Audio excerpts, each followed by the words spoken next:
Bienvenidos de nueva cuenta. Ahora vamos a empezar toda esta unidad, todos estos temas referentes a límite de una función. En lo personal son temas que me gustan mucho. De hecho, si lo han notado los temas anteriores, de una u otra forma se habían tratado, quizás en mayor o menor extensión, en cursos previos, ¿no? Incluso en cursos de cuarto, incluso. Ya se empieza a hablar del concepto de función. Pero es a partir de esta parte empezamos a entrar al terreno del cálculo, que desde mi punto de vista es una de las partes más bonitas, más bellas, más apasionantes de las matemáticas. Al menos en mi caso como ingeniero y como estudiante de ingeniería que fui, creo que el cálculo, particularmente lo que va a venir un poquito más adelante, cálculo diferencial, cálculo integral y toda esta parte relativa a ecuaciones diferenciales que se ven en la licenciatura, es una parte muy bonita, muy bella de las matemáticas. Bueno, pues comencemos pues. Tenemos lo siguiente. Límite de una función. En esta ocasión vamos a tratar nada más lo que se conoce como el concepto intuitivo de límite. Hay unas formas mucho más formales de definir este límite, pero creo que de forma introductoria están más que bien estos conceptos que llamamos intuitivos, ¿de acuerdo? Y recuerda que todo esto va a girar en torno al concepto de función. Tenemos la siguiente definición. Sea f de x, que es una función, decimos que tiene un límite, el cual vamos a denotar como L, en un punto C, si para aquellos números x suficientemente cercanos a C, sean números más pequeñitos o más grandes que este número C, f de x se parece mucho a L, y esto se va a denotar de la siguiente forma. Ahorita a lo mejor no tiene mucho sentido esto, pero conforme veamos los ejemplos, va a adquirir más y más sentido, ¿de acuerdo? Entonces se denota de esta forma, lim f de x y aquí abajo x flechita c igual a L. Pero esto ¿cómo se lee? Esto se lee de la siguiente forma. El límite de f de x cuando x tiende a c es igual a L. Repito, el límite de f de x cuando x tiende a c es igual a L. ¿Y a qué se refiere a esto de tender a c?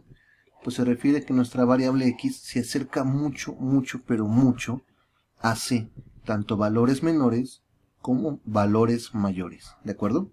Decimos que se acerca tanto por izquierda como por derecha. Veamos algunos ejemplos numéricos que nos ayudarán a entender mejor esto. Ejemplo número 1. Tenemos la siguiente función, que es x más 1 sobre x cuadrada más 1. Vamos a analizar su comportamiento para números x que son suficientemente cercanos, en este caso a x igual a menos 1. Para ello vamos a construir dos tablas, una con valores crecientes, es decir, que son mayores y cercanos a menos 1, y otra con valores decrecientes, ¿de acuerdo? Ambos son cercanos a menos 1.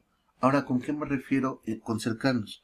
¿Alguien me podría decir 0 es cercano a menos 1? Sí, 0 es cercano a menos 1. ¿Alguien más podría decir menos 1000 es cercano a menos 1? Pues puede que no tanto. Pero cuando nos referimos a números cercanos, estamos refiriendo a números que son extremadamente cercanos. Sea que son un poquito más grandes o un poquito más pequeños. Sé que suena algo ambiguo eso que estoy diciendo de un poquito, pero vamos a verlo con esta tabla, ¿de acuerdo? Empecemos por valores por izquierda. Con estos valores por izquierda decimos que son valores menores. Recuerda la tabla para la recta numérica. Por ejemplo, aquí tenemos menos 1. Los números que están a la izquierda van a ser menores a menos 1, ¿de acuerdo? Entonces a eso me refiero con valores por la izquierda. En cambio, los valores que se acercan por derecha son mayores. Y con esto me refiero con valores por derecha. Bueno, vamos a ver la siguiente tabla. Esta n nada más la tengo aquí porque la utilicé para hacer unos cálculos en Excel, así que no le pongas mucha atención. Puedes considerarla como el número de acercamiento, ¿no? Acercamiento 0, acercamiento 1, acercamiento 2, hasta llegar al acercamiento 10. Y x es nuestra variable. Puedes notar que conforme n va aumentando, nos vamos acercando más y más y más y más a menos 1. ¿De acuerdo? De hecho, Si te pregunto a ti quién está más cerca a menos 1 si menos 1.1 o menos 1.0000001, pues la respuesta es obvia, ¿no? Sería la segunda. Entonces, lo que vamos a hacer es analizar cómo se está comportando la función conforme me estoy acercando a menos 1, en este caso con valores menores. Y vemos que hay una tendencia. La tendencia, aquí recuerda por favor lo que viste previamente en cuarto de notación científica, es que cada vez es más y más y más pequeño el resultado en f de x. Decimos que tiende a 0. ¿Qué pasa cuando nos acercamos por derecha, es decir, valores mayores a menos 1? Como por ejemplo menos 0.9 o menos 0.999999. Pues observa una tendencia similar, ¿de acuerdo? Cada vez f de x, recuerda, esta f de x está evaluada en estos valores de x, cada vez se acerca más y más y más a 0, ¿de acuerdo? Es decir, el número es cada vez menor. Entonces decimos que la tendencia de esta función conforme x se acerca a menos 1 es igual a 0. Si vamos a la definición que habíamos platicado hace ratito, c para nosotros es igual a menos 1 y L, que es el valor a donde tiene nuestra función, sería igual a 0, ¿de acuerdo? Entonces luego este es un análisis numérico. Más adelante vamos a hacer análisis pero de tipo algebraico, ¿de acuerdo? Donde vamos a utilizar todo aquello que hemos visto previamente en la parte que conocemos como el repaso o fundamentos de álgebra intermedia. Bueno, lo que te platicaba, habíamos observado que a medida que x se acerca a ser o tiende a menos 1, los valores de la función se acercan a 0. No solamente en una tabulación, sino en ambas, ¿de acuerdo? Por otra parte, podríamos sustituir directamente el valor de x igual a menos 1 en la función. Y observamos lo siguiente. En lugar de x ponemos menos 1, recordemos que la función es x más 1 sobre x cuadrada más 1, y lo que tendríamos es lo siguiente. En el numerador tendríamos 0 y en el denominador obtendríamos 2. 0 sobre 2 es igual a 0. Quiere decir que en este caso el límite es exactamente igual a haber evaluado la función, en este caso en x igual a menos 1, por lo cual podemos escribir lo siguiente. El límite de f de x cuando x tiende a menos 1 es igual al límite, y sustituimos la función de x más 1 sobre x cuadrada más 1 cuando x tiende a menos 1 y es igual a 0. ¿De acuerdo? Entonces, en este caso, el límite es exactamente igual a la función. ¿De acuerdo? Entonces, estos casos son muy importantes y decimos que son casos en los cuales el límite puede ser evaluado por sustitución directa. Dicho de otra forma, y por favor ten esta expresión muy en cuenta, el límite de f de x cuando x tiende a c es un número, es igual a la función evaluada en c. Esto no siempre se puede, pero va a ser fundamental. Este límite, esta expresión que tenemos va a ser fundamental más adelante. Porque si hay un caso en el que no se puede, lo que vamos a hacer es hacer transformaciones para llegar a este tipo de casos en los cuales el límite puede ser evaluado bajo sustitución directa. Bueno, algo muy importante, si una función tiene este comportamiento, que tanto el límite como la función evaluada en C son iguales, decimos que es una función continua en este punto de interés, en el punto C. ¿De acuerdo? Algo que también va a ser súper importante es ver las gráficas. En este caso tenemos la gráfica del ejemplo número 1 y vemos que cuando x tiende a menos 1 estamos más o menos aquí. ¿De acuerdo? ¿A qué nos referimos con que la función es continua? Desde un punto de vista intuitivo sin meternos mucho todavía en la cuestión de los límites, podemos decir que es cuando el lápiz al momento de hacer la gráfica o de dibujarla no se despega. Entonces, ¿qué observamos? El menos 1, que nuestra función está definida. ¿De acuerdo? Es decir, en ese punto la función es válida, la función adquiere un valor que es precisamente 0, que corresponde al valor que obtuvimos a través del límite. Muy bien, sigamos. Vámonos ahora al ejemplo número 2. tenemos la siguiente función, f de x es igual a 1 sobre 2 menos x. Vamos a analizar su comportamiento nuevamente para números suficientemente cercanos a 2. Recuerda, con esto nos vamos a acercar tanto por izquierda, números menores, como por derecha, números mayores.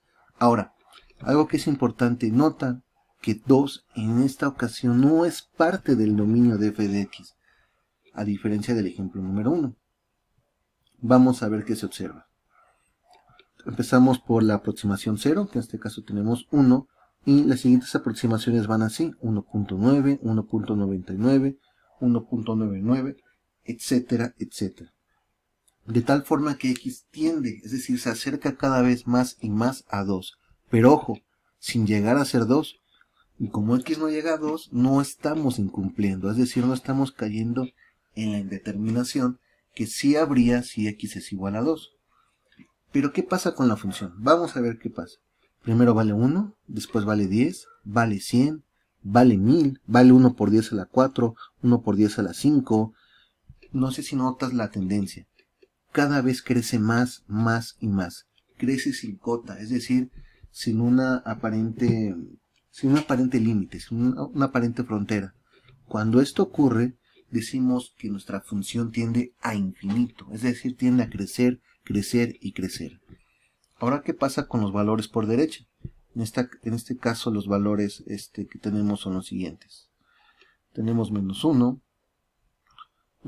tenemos 3, 2.1, 2.01, 2.001, etcétera, etcétera. Cada valor es más y más cercano a 2. Decimos que x tiende a 2. Pero ojo, es más cercano sin llegar a ser 2. Pero ¿qué pasa con la función cuando la empezamos a evaluar? Notamos que el comportamiento es muy similar. Empieza a crecer sin cota, es decir, crecer y crecer y crecer. Pero ojo, aquí pasa algo distinto. Aquí la función adopta números negativos. Entonces decimos que la función tiende a menos infinito. Muy bien. Entonces observamos que en esta ocasión, conforme la tendemos a 2, nuestra función va a tener tendencias distintas en cada tabulación. En esta fue a infinito y en esta otra fue a menos infinito. ¿De acuerdo? Muy bien. Entonces esto ya lo hemos platicado. Y como te había dicho, ¿qué pasa si evaluáramos f de x en x igual a 2? Pues vamos a observar que hay una indeterminación, es decir, la función no está definida en x igual a 2. Es decir, la función no tiene a 2 como parte de su dominio. Y ahora algo que también que te comentaba hace unos momentos y que es súper importante, es ver las gráficas. Cuando analizas un problema de límite, siempre que te sea posible, trata de ver las gráficas. En mi caso yo la estoy construyendo a través de Maple. Es relativamente muy sencillo ahí. Pero tengo entendido que GeoGebra es usado por muchos de ustedes. Adelante, si quieren utilizar GeoGebra, está más que perfecto. Y miren, viendo la gráfica que obtenemos, en 2, la función no está definida. Pero conforme nos acercamos a 2, en este caso, por izquierda, o sea, números menores, mi función empieza a tender ¿hacia dónde? Hacia infinito. Pero si me acerco por derecha, es decir, números mayores, mi función tiende hacia menos infinito. ¿De acuerdo? En este caso la línea naranja es un punto que mi función nunca va a tocar. Es una recta, perdón, que mi función nunca va a tocar. Y se conoce como asíntota. Asíntota vertical, y en este caso va a ser igual a x igual a 2. Bueno, en este caso la tendencia por izquierda y la tendencia por derecha son distintas. Al igual que f2, que no está definida, ¿de acuerdo? Por lo tanto, vamos a afirmar que el límite no existe. ¿Por qué no existe el límite? ¿Por qué f2 no está definida? No, no es por eso. Es porque la tendencia por izquierda y la tendencia por derecha fueron distintas. Lo que sí podemos decir o afirmar que existe, si es conveniente para un análisis físico, es decir que existe una tendencia o límite por izquierda y una tendencia o límite por derecha. Muy bien, hasta aquí dejamos esta primera parte.